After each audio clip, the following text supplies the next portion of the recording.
lanjutkan ke teknik sampling. Kenapa ini kita perlukan?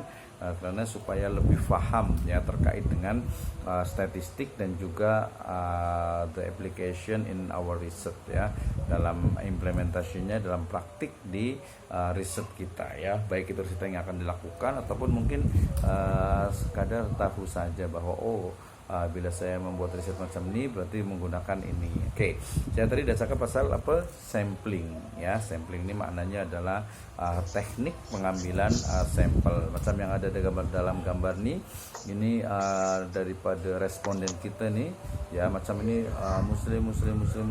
Ini di kawasan barat, nih kawasan timur, kawasan utara, kawasan selatan. So bila kita nak ambil semuanya ya, itu kita akan susah lah ya, susah. So seperti saya ambil daripada 1, 2, 3, 4, 5. So saya ambil daripada 5 saja, atau di sini 6 ya. 1, 2, 3, 4, 5, satu lagi di sini 6 ya. 1, 2, 3, 4, 5. Di sini 6. 1, 2, 3, 4, 5, 6. Salah ininya ya. So berarti saya ambil hanya daripada 6 saja, daripada population. Population ini jumlah daripada keseluruhan objek daripada penelitian kita. Ya, ini adalah sampling ya, parameternya ini belum diketahui. Kemudian setelah kita ambil samplingnya baru kita gunakan nanti statistik ya, untuk mengetahui macam mana data itu boleh dipertanggungjawabkan. Oke, ini sampling, kita cakap pasal sampling ya. Dalam sampling itu ya, kita tadi dah ketahui itu ada apa yang disebut dengan population. Apa itu population? Populasi ini adalah kumpulan lengkap daripada elemen-elemen yang sejenis, akan tetapi dia boleh dibezakan berdasarkan karakteristiknya ya. Jadi tadi muslim di Singapura, lelaki, perempuan, youth di Singapura, ada yang mungkin dia punya usia dalam 10, 12, 15, 20 dan sebagainya. So ini kita boleh gunakan ya. For example-nya bila saya nak buat pelajar di Singapura, so kita boleh bezakan berdasarkan variabel daripada jenis kelamin, jantina, karakteristik daripada lelaki dan perempuan, dan juga variabel ya IPK-nya. Itu bila ada kita tengok di pelajar ya, pelajar-pelajar di Singapura nih. Oke. Lepas tu elemen. Jadi ada population. Population ini maknanya keseluruhan daripada populasi, keseluruhan daripada objek riset kita. Nah, kalau elemen ini sesuatu yang boleh menjadikan objek penelitian kita, pengkajian kita. So berarti objeknya adalah elemen, tetapi kalau umpamanya numbers daripada objek kita itu adalah population ya.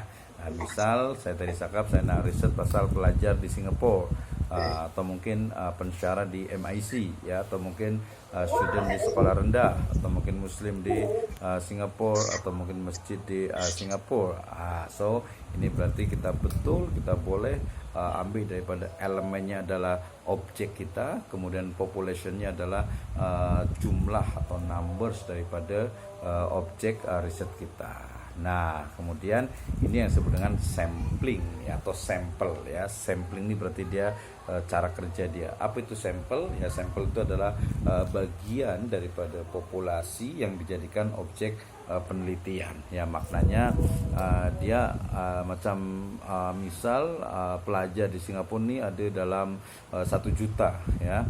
So saya tak mungkin buat ambil daripada, atau mungkin saya hantar seluruh kuesioner terhadap 1 juta 1 million daripada pelajar tu. Saya ambil daripada 1 juta mungkin hanya dalam 10%, ya, atau mungkin saya ambil hanya 100 pelajar saja. Itu berarti sampelnya. Nah, saya rasa ini tak faham ya. Nah, bila sampel ni kita guna n kecil tu, kalau population tu kita guna n yang besar atau capital N ya. Berarti kita punya formula adalah N itu lebih kecil daripada N kecil, itu dia lebih kecil daripada N besar. Saya rasa ini pun dah faham. Population, element, kemudian sample. Tekniknya adalah sampling. Okey. Nah, macam ni ya, misal kita punya population ni banyak sangat ni. Ini population kita. Ini pertama, ini elemen kita, lepas itu numbers daripada elemen kita itu adalah population. Dari population ini saya ambil sahaja dalam 1, 2, 3, 4, 5, 6, hanya 6 orang sahaja. So ini berarti adalah sampel, ini adalah elemen, numbers daripada elemennya adalah apa yang disebut dengan population. Nah, macam ni. Ini satu population ni banyak ni, saya ambil hanya sampelnya saja 1, 2, 3, 4, 5. So hanya ada 5 sampel saja. Ini adalah statistik, ya, ini adalah inferential statistik. Oke, next yang berikutnya. Nah, kerangka statistik dan juga parameter. Tadi bila kita cakap pasal population, lepas tu sampel, lepas tu elemen, so kita pun kena ada kerangka, ya, kerangka sampel tu. Jadi daftar yang memuat atau yang ada seluruh elemen anggota populasi sebagai dasar untuk penilaian sampel random. So jadi kita dah ada tahu populasinya kita dah tahu, ya. Populasi ini tadi ingat itu adalah numbers, ya. Kita dah faham tentang population. So macam mana kita nak ambil sampel, ya, macam mana kita nak teknik sampling itu macam mana. So kita kena ada kerangkanya. Okey, kita stratified, ya, macam okey, ini muslim, ada lelaki, ada perempuan, ada yang mungkin tinggal di apartemen, atau mungkin ada yang di land property, atau mungkin ada yang anaknya banyak, 1, 2, 3, ada yang mungkin 4, ada 5, atau mungkin daripada jenis daripada pekerjaan. Nah, itu kita kena faham betul kerangka daripada sampel itu, macam mana kita nak mengambil sampel itu. Okey, kemudian statistik, ya. Statistik ini adalah bilangan yang diperolehi melalui proses perhitungan terhadap sekumpulan data yang berasal daripada sampel. Jadi statistik atau inferential statistik itulah, jadi kita mengambil daripada sampel, kita mengambil sampel, lepas itu kita boleh generalize daripada sampel itu mewakili daripada population secara keseluruhan. Nah, parameter adalah bilangan yang diperolehi melalui proses perhitungan terhadap sekumpulan data yang berasal daripada populasi. Jadi parameternya standar untuk sampelnya itu apa? Ini ada parameter. Macam saya ambil daripada yang dia mungkin dah degree, atau mungkin dia yang punya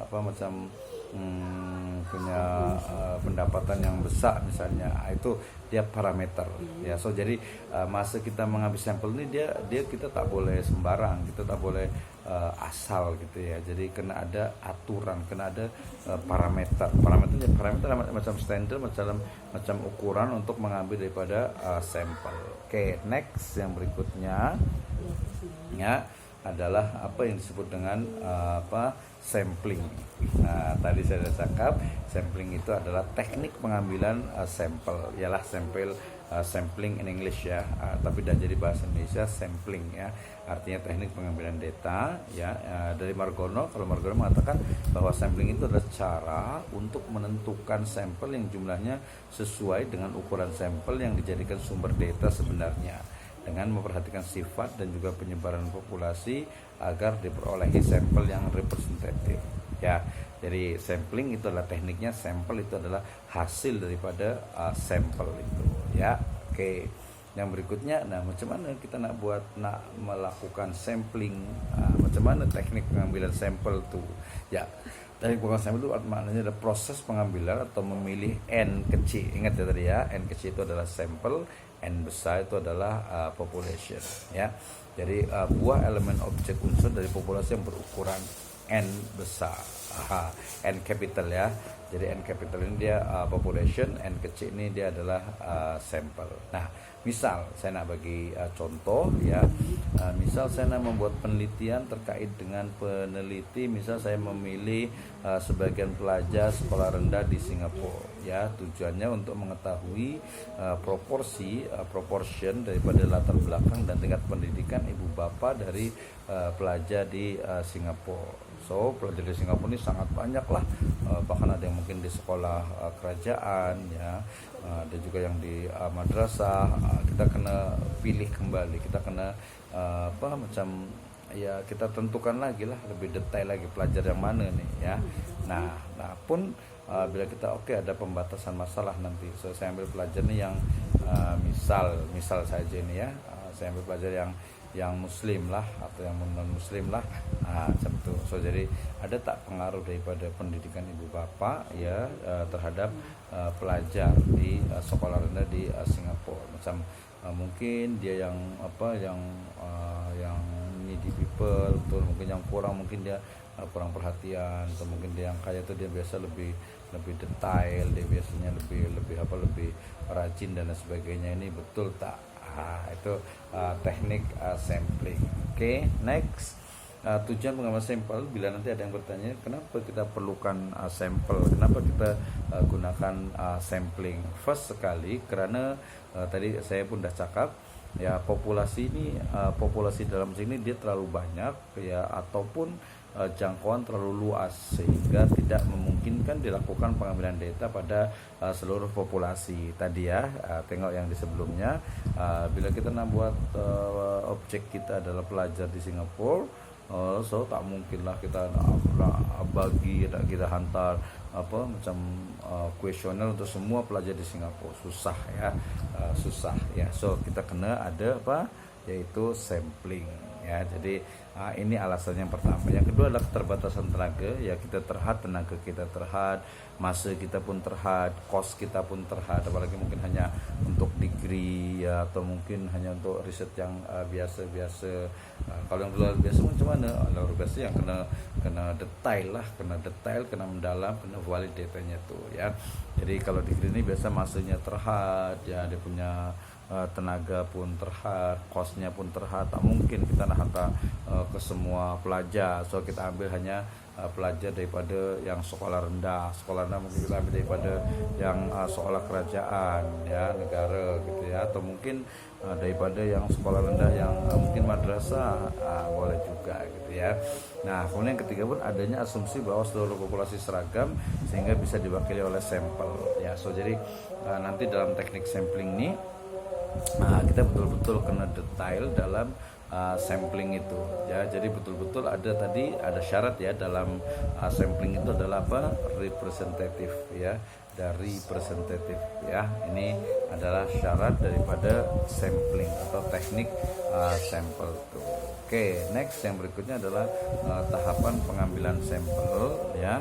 Ini pertama sekali bila kita dah paham apa itu sampling, apa itu sampel, kemudian tipe types daripada sampling. So kita kena macam mana nih bila kita nak membuat sampel nih atau sampel nih. Ya first sekali pertama kita kena mendefinisikan ya, kita kena mendeskripsikan. We describe the population ya. Jadi populasi yang akan kita jadikan objek penelitian itu macam mana ya, dia betul-betul kena kita amati. Itu yang pertama. Yang kedua, menentukan kerangka sampel dan juga kumpulan semua peristiwa yang mungkin. Jadi kerangka sampel itu tadi macam ini pelajar sekolah rendah di Singapura. So pelajar ni kita classified dulu ya. Ini ada yang madrasah, ini ada yang sekolah kerajaan, ini mungkin di grade 1, grade 2, grade 3, grade 4. Kita kena paham daripada kerangka sampel itu. Nah, lepas itu kumpulan semua peristiwa yang mungkin. Jadi saya nak fokus kepada mungkin yang di grade 6 gitu ya, atau mungkin saya nak ambil daripada yang di grade 1 saja. Itu pun boleh dilakukan ya. Kayak ini dalam samplingnya. Jadi definisikan populationnya, kemudian menentukan we choose the sample frameworknya, kemudian juga teknik ataupun metode samplingnya. Nanti lepas ini kita baca tentang teknik samplingnya, dan juga melakukan pengambilan sampel dan melakukan pemeriksaan ulang pada proses sampling. Ini dah betul atau belum nih? Ini dah sesuai tidak dengan prosedur. Nah macam nih ya. Jadi kita belajar ada simple random sampling, ada stratified random sampling atau cluster sampling, ada systematic sampling. Nah, ini ya. Jadi dalam sampling ini macam kita boleh buat strata 1, 2, 3, 4, 5, 6, 7, 8, 9, 10 ya. Nah kita boleh daripada strata 1 ini kita ambil satu, ini satu lagi, ini stratified ya. Kalau ini yang simple random sample, ini kita ya acak saja. Dia random itu macam harus betul rambang. Ya, kita buat acak nih ya, rambang itu macam oke, saya line ini saya ambil satu, saya ambil dua, ini ambil satu, ini ambil dua. Ini yang simple random. Ada juga yang simple sampel yang dua, ini pun sama, satu dua tiga empat. Sekarang ini udah ada satu application atau satu apps yang dia ada di website, kita boleh generate untuk random sampling ya.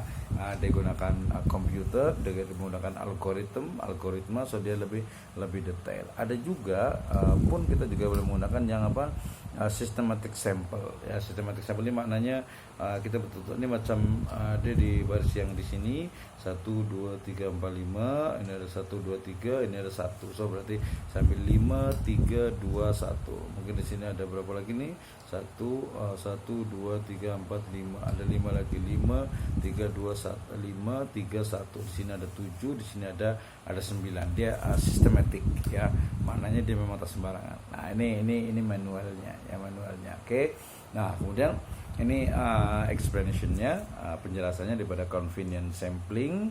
Nah, ini nanti boleh dibaca ya, macam masih di Jakarta nih, macam convenient sampling nih biasanya yang paling banyak, atau nanti orang boleh cakap sebutnya itu adalah accident sampling ya. Maknanya sampling ini diambil daripada researcher nih, peneliti yang senang je ya, macam riset di Jakarta, lepas itu karena kan mestinya kita buat macam kita buat macam keseluruhan lah, representatif daripada Jakarta nih ya, daripada masyarakat di Jakarta. So tapi karena peneliti itu ada di North Jakarta ya, dari Jakarta Utara, so dia hanya ambil daripada yang ada di Jakarta saja ya. Macam misal nih Ustaz Swandi ada di mana, misal ada di utara, so padahal nak buat riset pasal Muslim di Singapura ya, tapi karena menetap, karena stay di utara, so kawasan utara sebenarnya hanya ambil daripada Muslim yang ada di kawasan utara saja. Ini convenient sampling. Ini biasanya memang agak sedikit kurang representatif ya, Jadi ini macam tadi tak perlu keseluruhan daripada population, cukup kita ambil yang senang aja. Tapi ini kurang representatif. Oke.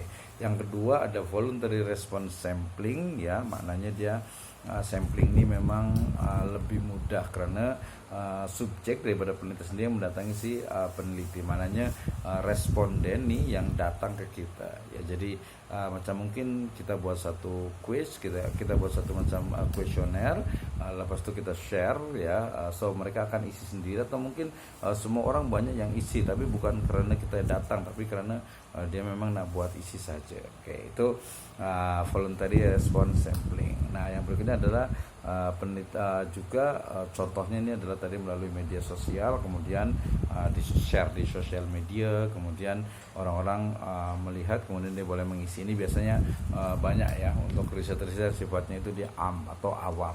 Oke. Yang berikutnya, yang ketiga ini adalah purposive sampling. Dia menentukan jenis sampel berdasarkan tujuan dan penilaiannya. Jadi purposive ini dia macam memang ada rujukan ya, semacam peneliti yang melakukan penelitian terhadap pengaruh daripada eksul terhadap prestasi di kelas. Macam hilang, saya tak dengar. Oke. Suara hilang tadi. Habis backgroundnya bising, Ustaz. Tak tahu ada apa macam. Oke, sekarang dah clear lagi. Oke, sekarang oke. Oke, terima kasih. Saya rasa ada apa sih? Ada angin aja mungkin, ini ada kipas angin saja. Nah, ini dah tenang dah. Mungkin karena Ustadz ini direction mungkin tengok kiri kanan pun. Oh iya, mungkin kena menghadap ke depan terus nih berarti nih. Iya. Oke, terima kasih.